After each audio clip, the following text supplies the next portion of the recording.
Hello guys! So ngayon, mag-shrimp tayo and veggie.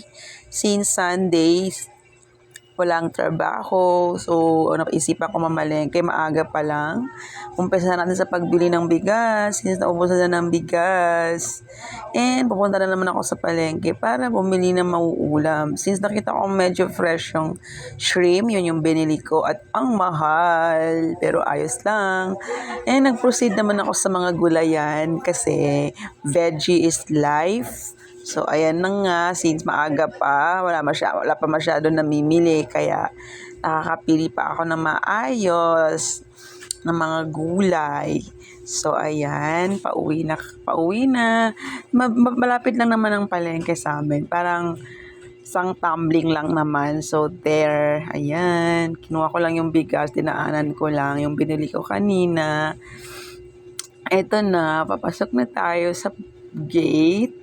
And wala pang masyadong gising na tao. So, ayan, ito. Ready na ako for cooking. Ayan, yung mga ricados. And tulog pa yung mga kiddos. Kaya, ang kasama ko lang today is yung second daughter, Carl.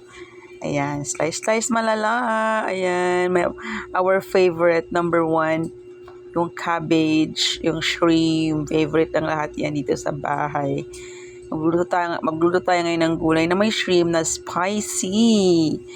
Ayan. So, ayan. Busy-busy ang lola nyo. Ayan. Ang mahal-mahal yung shrimp, guys. Pero ayos lang kasi worth it naman since paborito ng lahat to. So, gulay. Hugas-hugas tayo ng gulay. Ayan na yung mga ricados. Ayan. Okra. Siyempre, di mawawala yung okra. Carrots. Ayan. Yan, takot pa mag-slice ng... Yan, itong mga sibuyas na to, pinaiyak pa ako nito malala. Tapos, ayan. Ready na sila. Ayan, marami talaga ako mag-ricado, guys. Pag nagluluto ako, kasi gusto ko nalalasahan ko siya ng bongga. Ayan, marami ring garlic. Ayan, so hugasan na natin yung shrimp. Maya-maya ay lulutuin na natin to. So, ayan, ready na sila on board. Ayan na. Huwag nyo nang pansinin yung kawali namin kasi hindi pa na, alam mo na. Ayan, so, lagay ko na. Katapos ko malagay yung gata.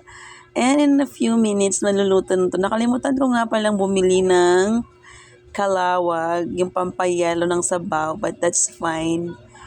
Kasi masarap naman siya, yummier naman siya since may siya anghang. So, ayan, ready to eat na nga. And guys, taob talaga ang kaldero.